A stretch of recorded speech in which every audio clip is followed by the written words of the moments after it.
इस कार्यक्रम के प्रायोजक हैं रोजगार डेवलपर्स। नमस्कार, आप देख रहे हैं पल्स 24 न्यूज में आपके साथ दिव्या पैन्यूली। वक्त हो चला है नेशनल बुलेटिन का, लेकिन उस समय नजर डालते हैं हेडलाइंस पर।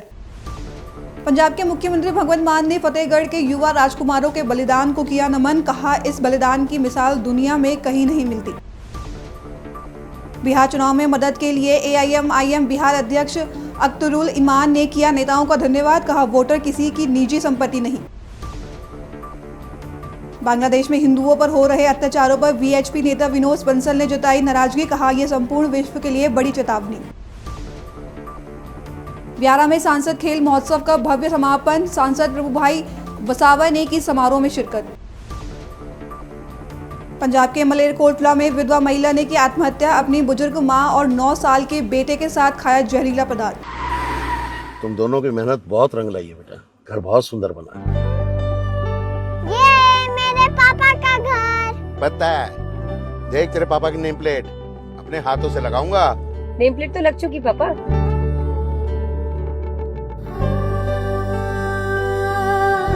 असल मेहनत तो आपने की है पापा, मुझे इस काबिल बनाने के लिए।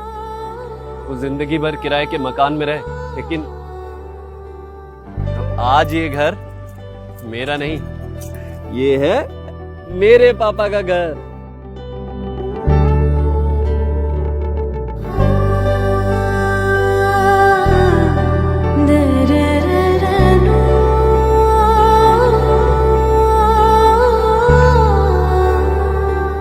उड़ान सपनों की, आंगन खुशियों का और साथ सकर्णी का।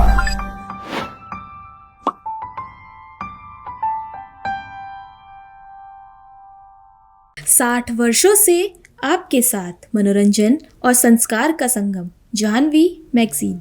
आइए अब देखते हैं खबरें विस्तार से। पंजाब के मुख्यमंत्री भगवंत मान ने कहा कि पूरी दुनिया फतेहगढ़ के युवा राजकुमारों के बलिदान को नमन करती है।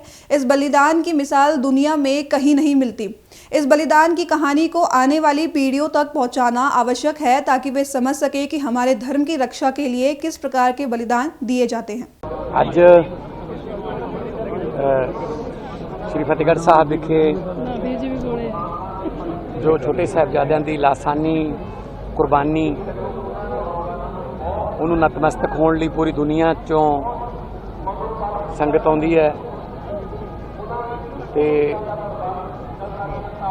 ਇਸ ਕੁਰਬਾਨੀ ਦੀ ਕਿਤੇ ਮਿਸਾਲ ਨਹੀਂ ਮਿਲਦੀ ਦੁਨੀਆ 'ਚ ਤੇ ਲੋਕ ਨਤਮਸਤਕ ਹੋਣ ਆਉਂਦੇ ਨੇ ਛੋਟੇ ਸਾਹਿਬਜ਼ਾਦਿਆਂ ਨੂੰ।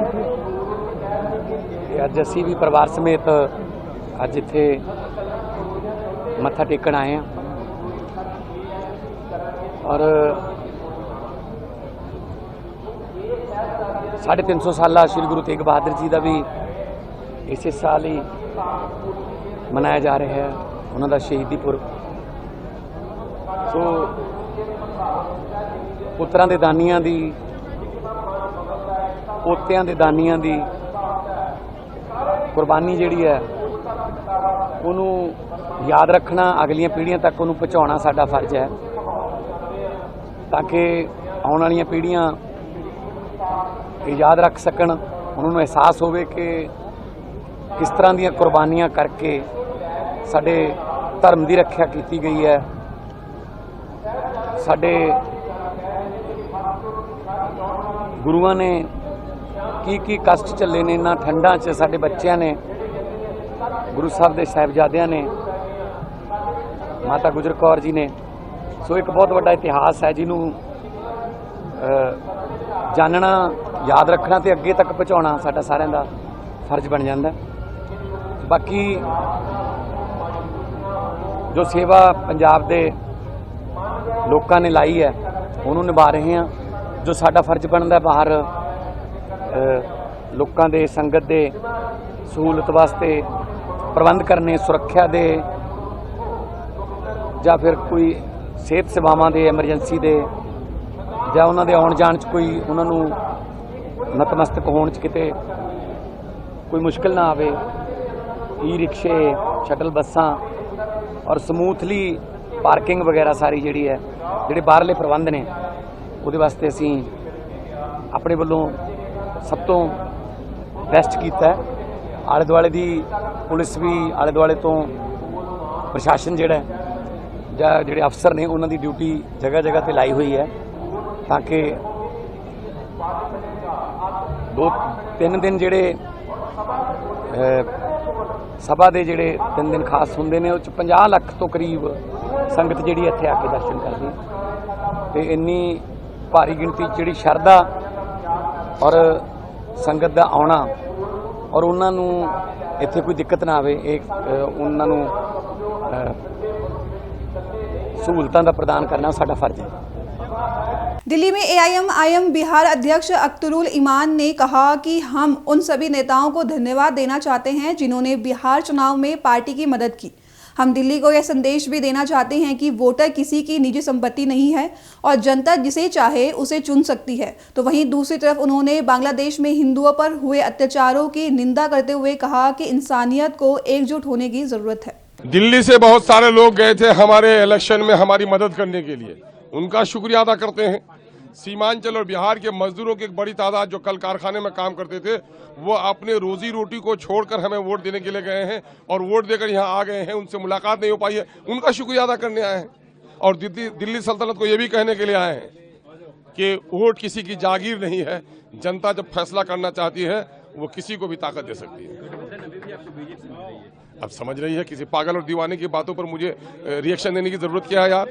बीजेपी, आप सीमांचल को जानते हो क्या? सीमांचल में पार्लियामेंट्री इलेक्शन 2019 याद है आपको क्या?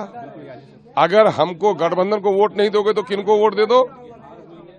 बोलो बोलो, बोल सकते हो किनको दे दो वोट? कौन बोला था जुमला? तो बीजेपी की बी टीम कौन? तो फैसला करो यार। सर, लगभग 2000 से ज्यादा घुसपैठियों को मान रही है कि उसको बांग्लादेश भेजी है। बांग्लादेश के रहने वाले दिल्ली में रह रहे थे वो, उनको बांग्लादेश भेजी। मैं कह रहा हूं कि अभी एक हामला महिला को भेजा गया था वहां बगैर तहकीक के, आपने देखा उल्टी खानी पड़ी है। नाजायज तौर पर जो लोग हैं उन पर कार्रवाई होनी चाहिए, लेकिन ये बहाना बनाकर एकतरफा तौर पर मुस्लिम अकलियत के लोगों को डराना, धमकाना और परेशान करना नहीं चाहिए। में नाइंसाफी हो, कत्ल हो, खून खराबा हो, इसकी मैं मजम्मत करता हूं और ये कहीं से भी दुरुस्त नहीं है। आज एक और मॉब लिंचिंग हुई है बांग्लादेश में, इससे पहले 2-3 दिन पहले और भी हुई थी। तो लगातार हिंदुओं की हत्या हो रही है बांग्लादेश। अब वहां पर हिंदू और मुसलमानों की हत्या कराने में इस वक्त सत्ता का बड़ा दखल होता है। वो हत्या कौन कर रहा है और कौन करा रहा है ये देखने की जरूरत है। उनका अंदरूनी मामला है, लेकिन मैं इंसान हूं, किसी इंसान का नाहक खून हो, दुनिया के किसी कोने में हो, गोरा हो, काला हो, हिंदू हो, मुसलमान हो, मैं कातिलों की मजम्मत करता हूं और अपनी हमदर्दी उस मजलूम के साथ रखता हूं। हिंदुओं को एकत्रित होने की जरूरत है, बाबा बागेश्वर धाम कह रहे हैं। भाई हिंदुओं को नहीं, इंसानियत को एकत्रित करने की जरूरत है। दिल्ली में वीएचपी नेता विनोद बंसल ने बांग्लादेश में हिंदुओं पर हो रहे अत्याचारों पर कड़ी निंदा जताई। उन्होंने कहा कि जिस तरह का राजनीतिक घटनाक्रम वहां बदला है और आम चुनाव से पहले ही हिंसा नजर आ रही है, वह संपूर्ण विश्व के लिए बड़ी चेतावनी है। मुझे लगता है कि यूएन को इसमें तुरंत हस्तक्षेप करना चाहिए। तो वहीं विपक्ष पर भी निशाना साधते हुए कहा कि भारत का विपक्ष भी बहुत बड़े कटघरे में है, जो पड़ोसी देश बांग्लादेश में हिंदुओं के खिलाफ होने वाले उत्पीड़न पर चुप है। बंगाल की संस्कृति को पूरी तरह से तहस नहस कर समाप्त करने का जो प्रयास किया जा रहा है वो बहुत गंभीर है। देखिए, बात यह कि बांग्लादेश इस समय इस्लामिक जिहादियों, अतिवादियों और पाकिस्तान के चंगुल में जाता हुआ दिख रहा है। सीधा सीधा जिस तरह से वहां की जो सरकार है वो जिहादियों की पपेट बनकर के काम कर रही है और जिस प्रकार का राजनीतिक घटनाक्रम बदल रहा है तेज गति के साथ में, और जिस प्रकार से आम चुनावों के आने से पहले ही हिंसा की और भयंकर सुगबुगाहट नजर आ रही है, वो संपूर्ण विश्व के लिए एक बड़ी चेतावनी भी है। मुझे लगता है कि इस समय यूएन को इंटरवीन करना चाहिए। Immediate intervention is required from the United Nations. दूसरी बात यह कि जो यूएनएचआरसी है वो आखिरकार किस लिए बना था, मुझे समझ में नहीं आता कि आखिरकार ये जो United Nations high commission for human rights, जिसका नाम ही ह्यूमन राइट है, वो ह्यूमन राइट के वायलेशन के मामले में चुप क्यों रहता है। जब ह्यूमन राइट हिंदुओं के बैलेट होते हैं तो पर्टिकुलरली यही बात है। अगर कि क्रिश्चियन माइनॉरिटी के कोई ह्यूमन राइट वायलेशन होते हैं, किसी और को होते हैं, मुसलमान के ऊपर कोई छोटी सी बात आती है तो उसके बाद चिल्लाने लग जाते हैं। लेकिन क्या इंटरनेशनल ह्यूमन राइट अथॉरिटीज ने क्या कोई एक नोटिस भी इश्यू किया है कि बांग्लादेश को? नहीं। मैं कहता हूं यूएन सेक्रेटरी जनरल ने गुटरगु तो कर रहे हैं, लेकिन क्या कुछ स्पेसिफिकली उन्होंने कुछ किया है क्या? ये बड़ा विचारणीय विषय है। और एक बड़ी बात यह कि भारत का विपक्ष वो भी एक बड़ी कटघरे में है, जो बात बात पर गाजा पर तो बाजा बजाएंगे, फिलिस्तीन को भी जयकारा लगाएंगे, फिलिस्तीन का भी, लेकिन जब पड़ोसी बांग्लादेश के अंदर जब हिंदुओं को उत्पीड़न होगा, जो कि वास्तव में नेहरू लियाकत समझौते का भी खुल्लम खुल्ला उल्लंघन है। आप देखिए कि 14 अगस्त 1947 को जिस बांग्लादेश के अभी वर्तमान के बांग्लादेश के लोग 14 अगस्त 1947 को जब रात को सोए थे और सुबह उठ करके एकाएक उनको कह दिया गया आप तो पाकिस्तानी हैं, तो कैसे वो स्वीकार कर ले? अभी उनसे पूछ कर बनाया था कि पाकिस्तान आपने 71 में बांग्लादेश बन गया। बंगाल की संस्कृति को पूरी तरह से तहस नहस करके समाप्त करने का जो कुत्सित प्रयास किया जा रहा है वो बेहद गंभीर है। वो एक ऐसा स्थान है जहां पर कि पूरे कण कण में रोम रोम में माता काली के जयकारे गूंजते थे, आज जिहादियों का अल्लाह अकबर गूंजता है।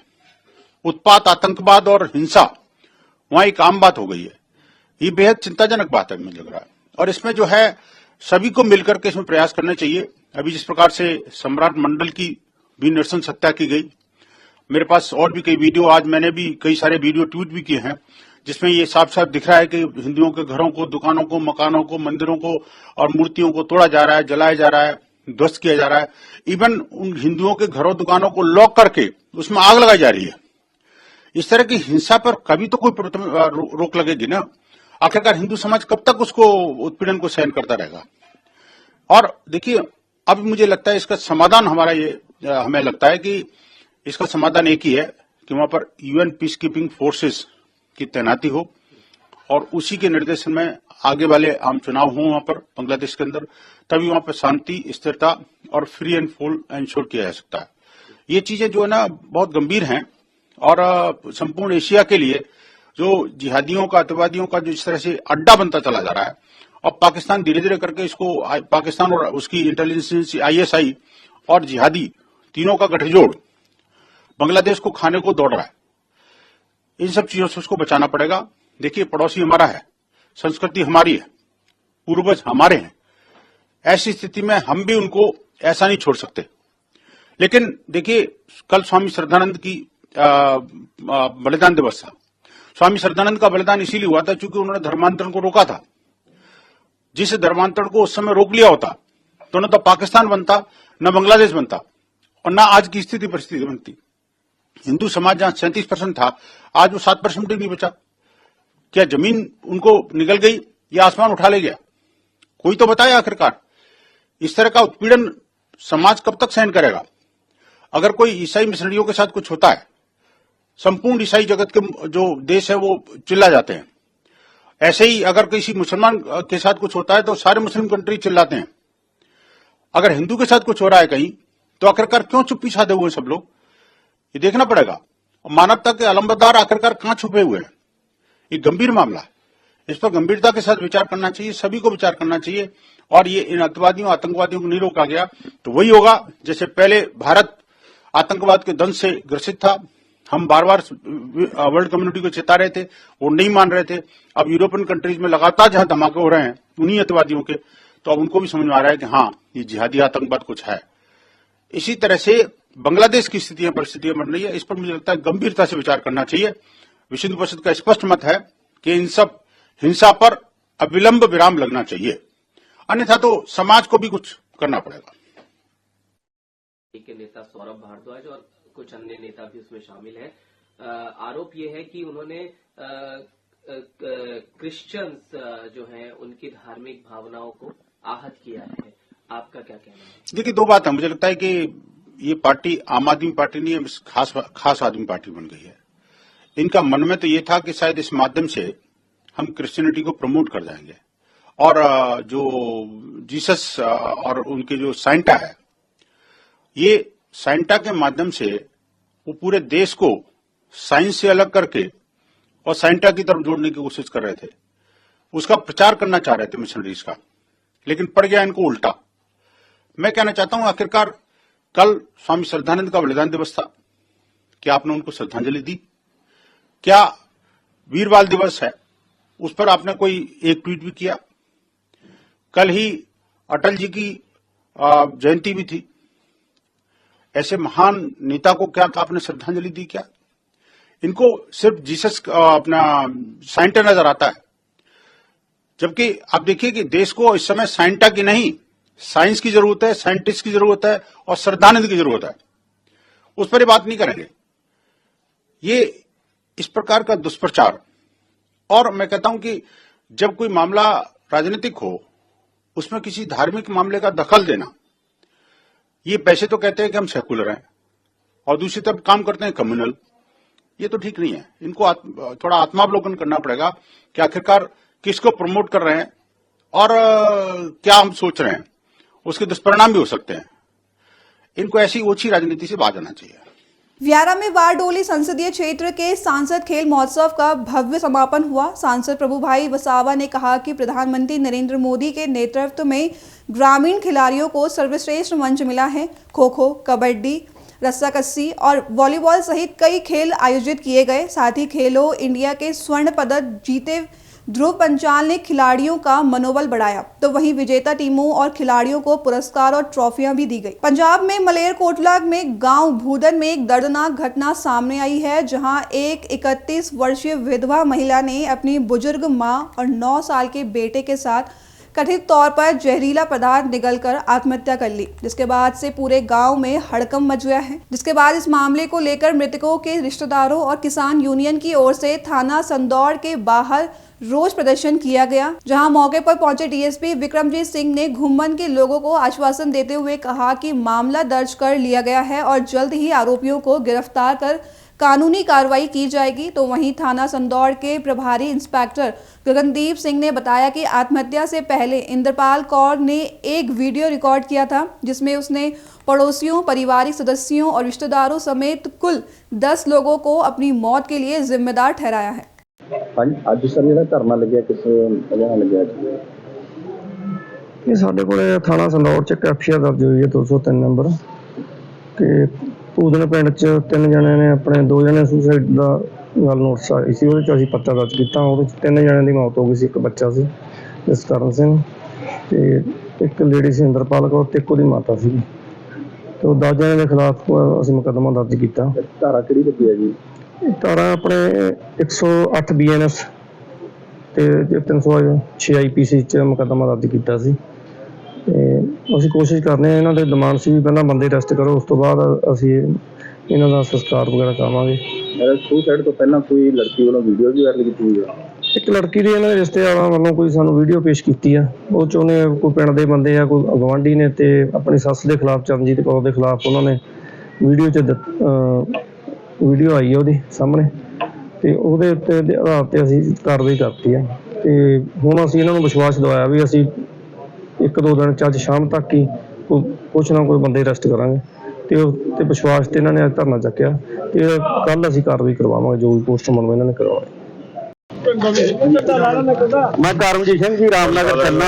ਅੱਜ ਜਿਹੜਾ ਉਹਦੇ ਧਰਨਾ ਅੱਜ ਦਾ ਜਿਹੜਾ ਧਰਨਾ ਹੈਗਾ, ਇਹ ਗੰਡਿਆਲ ਤੋਂ ਇੱਕ ਭੈਣ ਵਿਆਹੀ ਹੋਈ ਸੀ ਭੂਦਨ, ਉਹ ਜਦੋਂ ਤੋਂ ਵਿਆਹੀ ਆ ਉਹਦੇ ਸਹੁਰਿਆਂ ਨੇ ਉਹਨੂੰ ਬੇਹੱਦ ਤੰਗ ਕੀਤਾ ਸੀ, ਬਹੁਗੇਰੀ ਯਾਨੀ ਘਰੋਂ ਵੀ ਕੱਢਿਆ ਕੁੱਟ ਕੇ। ਪਰਚੇ ਵੀ ਇੱਥੇ ਥਾਣੇ ਦੇ ਵਿੱਚ 2017 ਦੇ ਵਿੱਚ ਵੀ ਆਏ ਸੀ।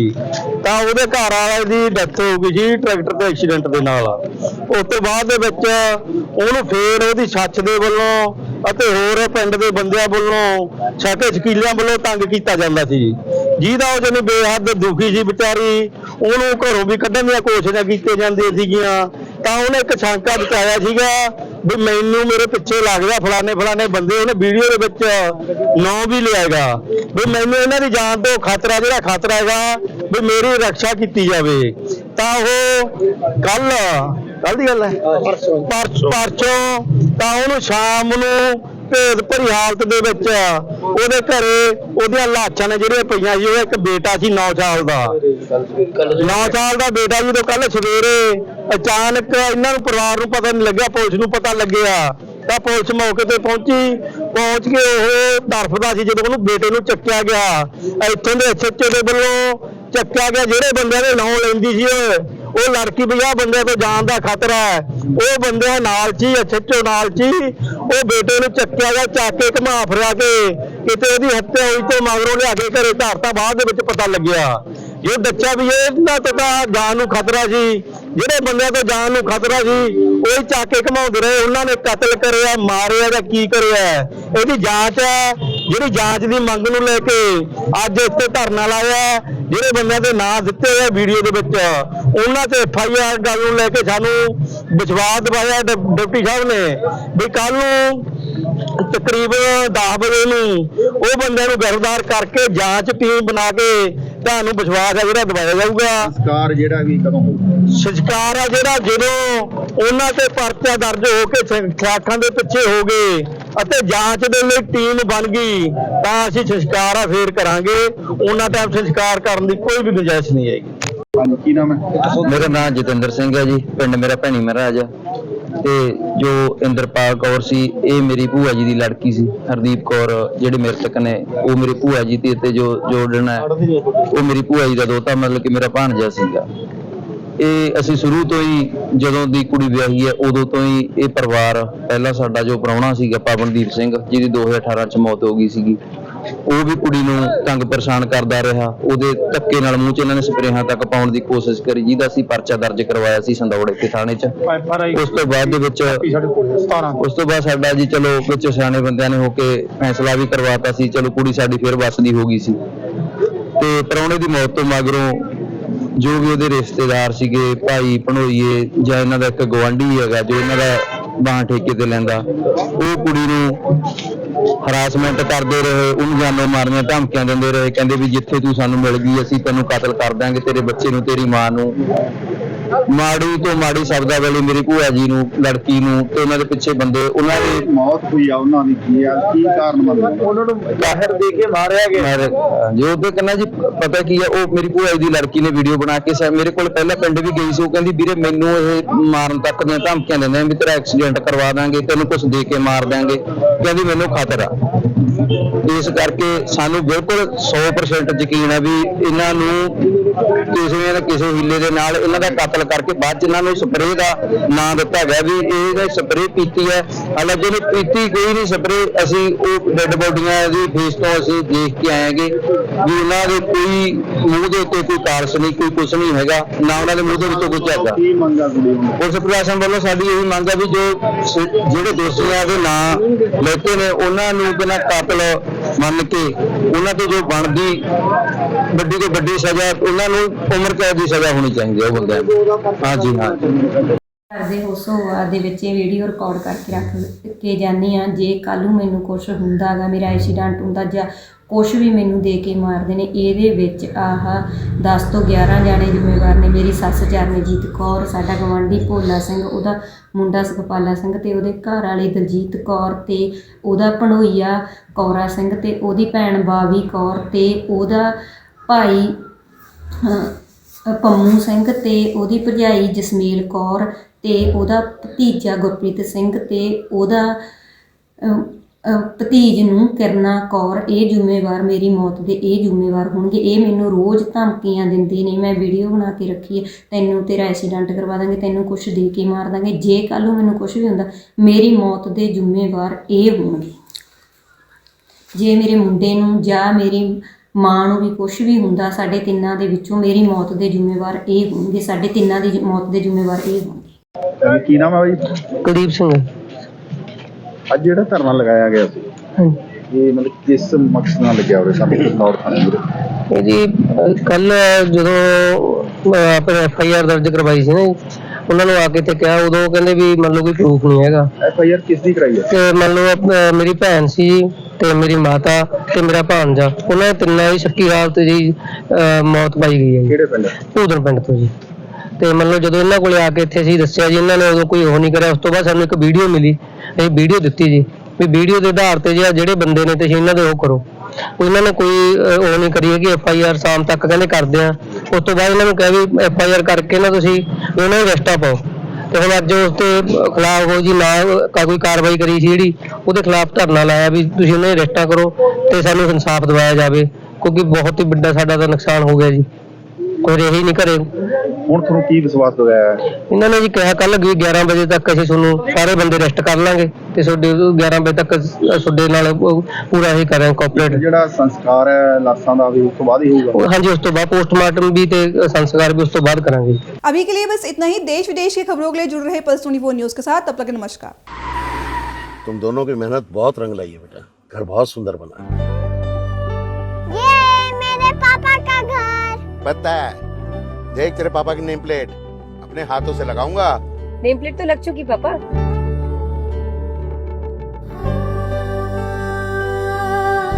असल मेहनत तो आपने की है पापा, मुझे इस काबिल बनाने के लिए। वो जिंदगी भर किराए के मकान में रहे, लेकिन आज ये घर मेरा नहीं, ये है मेरे पापा का घर।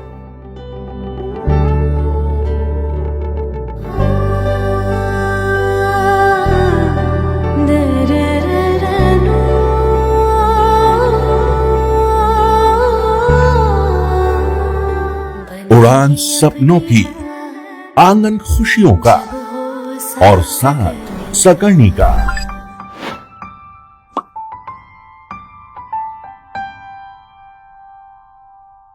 60 वर्षों से आपके साथ मनोरंजन और संस्कार का संगम, जाह्नवी मैगजीन।